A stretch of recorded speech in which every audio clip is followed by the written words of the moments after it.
treading the path that's been trod, that's been laid out for you. Just be a good boy. Do as you're told. Do the career that we prepared you for. Take the salary that we're giving you. Take that mortgage and, work your fingers to the bone. Just go for it. It destroys your soul. You want to live that way? All right. So this is interview with David, aka Killshot. What? Take one. Who? Killshot Kimball, man. You know? That? No. That's you. No? Killshot. Well, that's your nickname for now. Yeah. Killshot Kimball. There was a reason. There was a really good reason why I gave you that nickname, and it's skipping me. It's skipping me right now. We'll get back to it after. Maybe I'll remember later. David, how are you doing?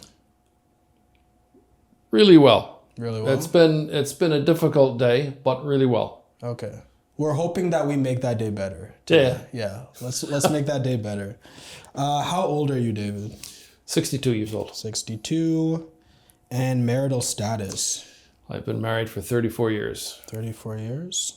And how many kids do you have? Do you want the honest answer or the public answer? I want the honest answer, please. I have 3 girls. 3 girls. What's the public answer? 2 girls. Okay, I got you.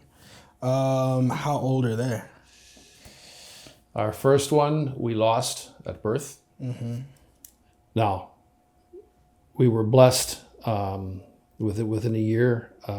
Heather was pregnant again. Mm-hmm. And Emily came along 16 months after we lost Tanya. And then we had Hannah about 4.5 years later, 4.5 years after Emily. So that's why I say I have 2 answers. The honest answer, which most people don't hear, and but it's the one you think every time somebody asks the question. You think, but you say, so I think 3, I say 2. Right. We appreciate the share. Yeah, really appreciate the share. What do you do for a living? It's actually kind of hard to describe. If you'd asked me 10 years ago, I would have said I was a freelance systems engineer, which was accurate at the time. Mm-hmm. But I have decided to take a left turn at Albuquerque, and 5 years ago I gave up what everybody would think of as engineering in favor of trying to relaunch myself as a direct response copywriter. Well, you've always been an adventurous person, huh? It sounds like since you were a kid.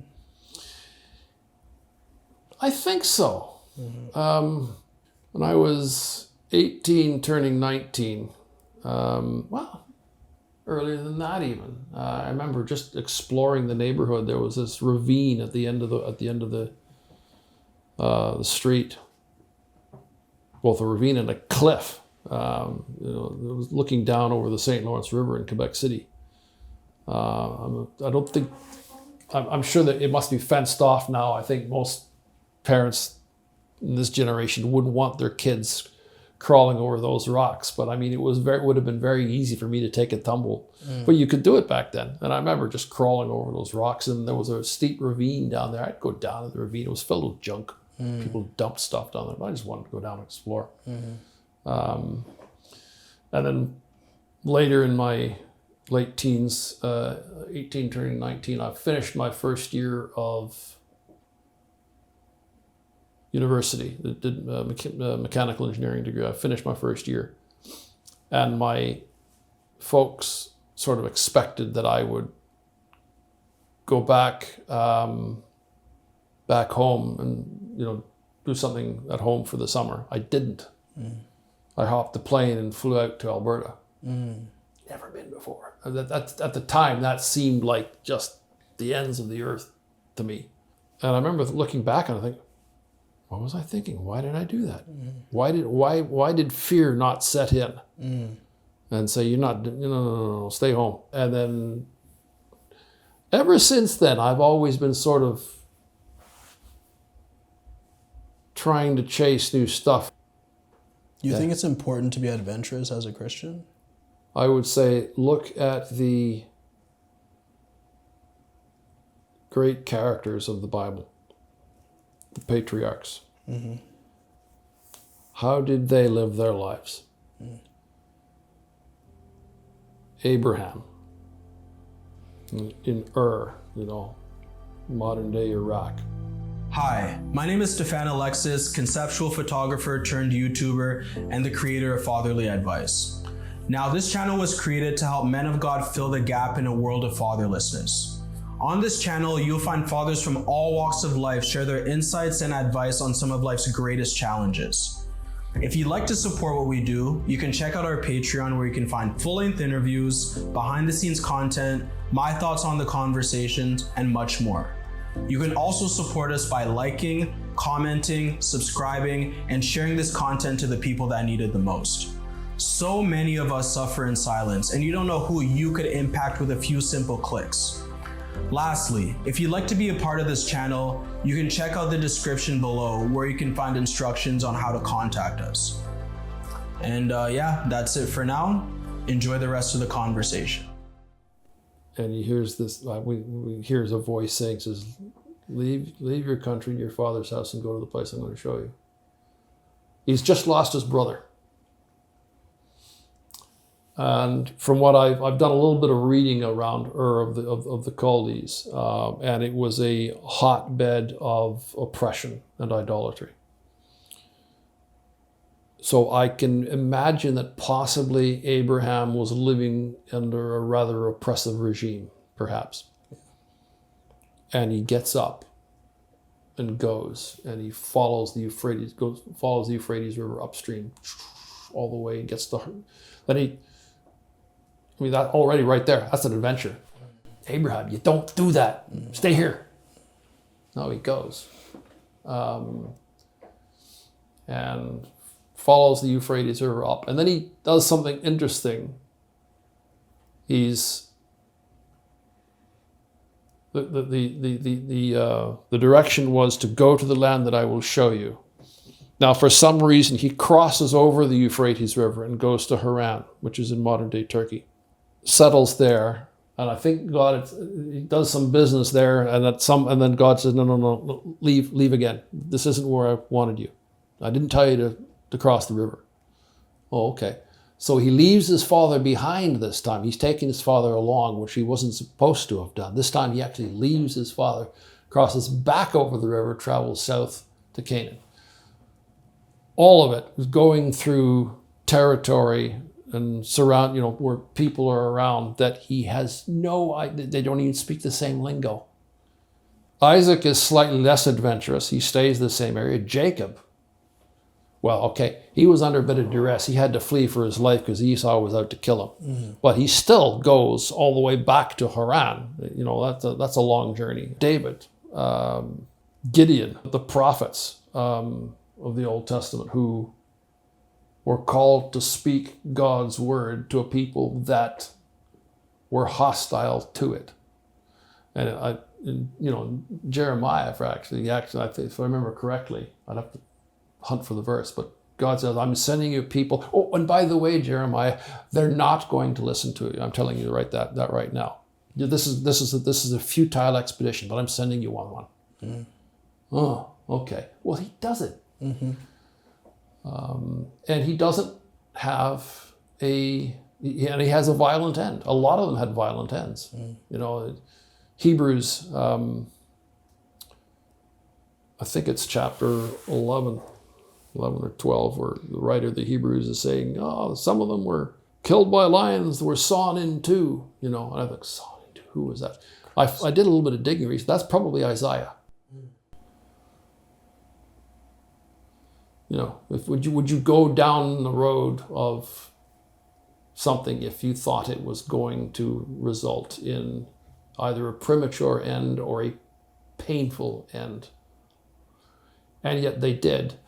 And millions of people ever since, God-fearing, Bible-believing people down through the centuries, have followed that trail, have followed that example of deciding they're going to live differently from the way they were raised, and they suffer for it big time. That's adventure. Is it worth the risk? They evidently think so. Actually, I would argue that it's less of a risk than staying put and treading the path that's been laid out for you. Just be a good boy. Do as you're told. Do the career that we prepared you for. Take the salary that we're giving you. Take that mortgage and work your fingers to the bone. Just go for it. It destroys your soul. You want to live that way? No, not me. That to me is a risky. Risky. That's an adventureless, risky path to tread. Why do you think people choose that path instead? Fear. Fear. Because we're all fear and shame, which are two of the most potent chemical weapons ever. Fear and shame. Fear, shame, and envy. And what's more, they reside in our brains. Awesome. And the enemy knows how to use them against us. You have to decide you're going to live with the fear and do something crazy.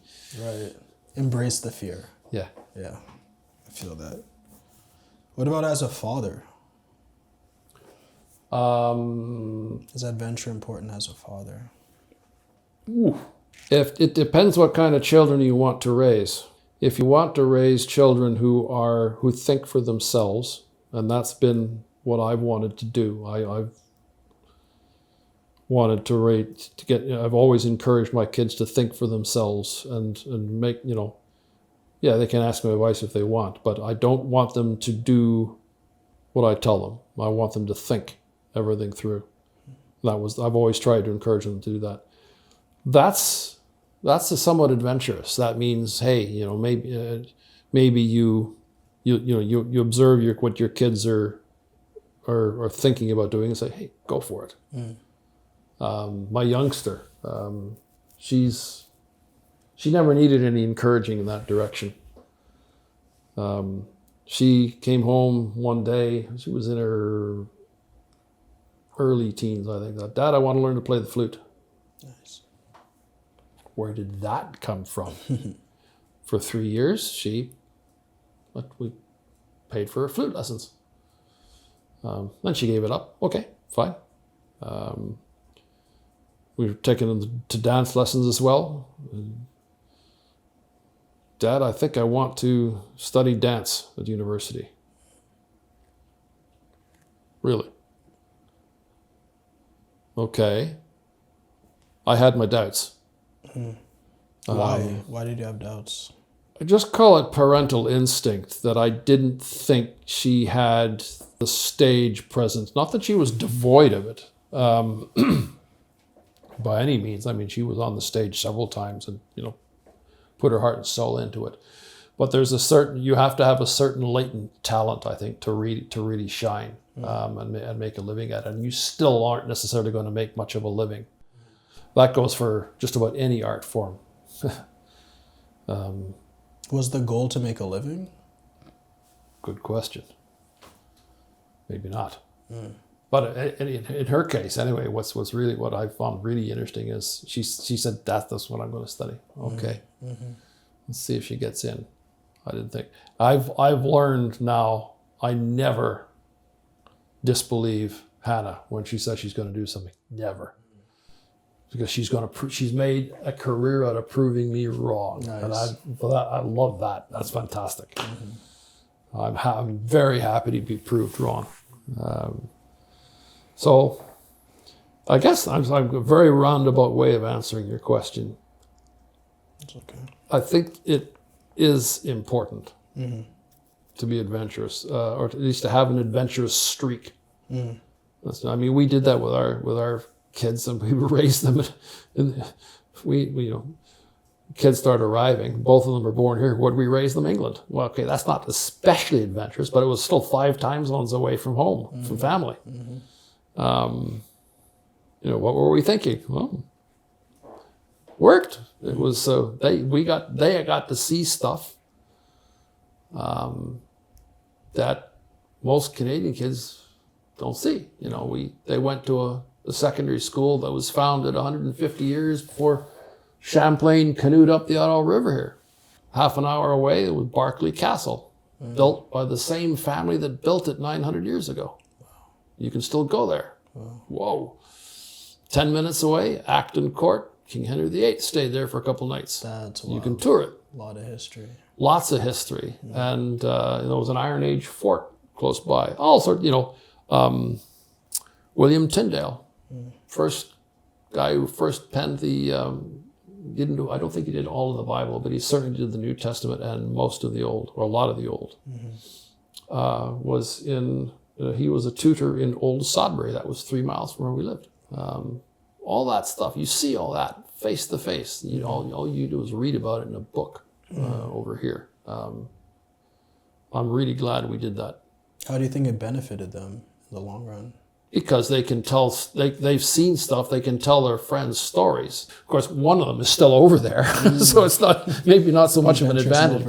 But for my youngster who's over here, she's seen stuff, she can tell stories that kids that have never left the country over here can't. True. It stretches when you are forced to live around people either speaking a different language or at least speaking a different accent, and living in completely different communities where the rules are different. The rules of social engagement and cooperation, they're different. That forces you to think differently, be adaptive. That's powerful.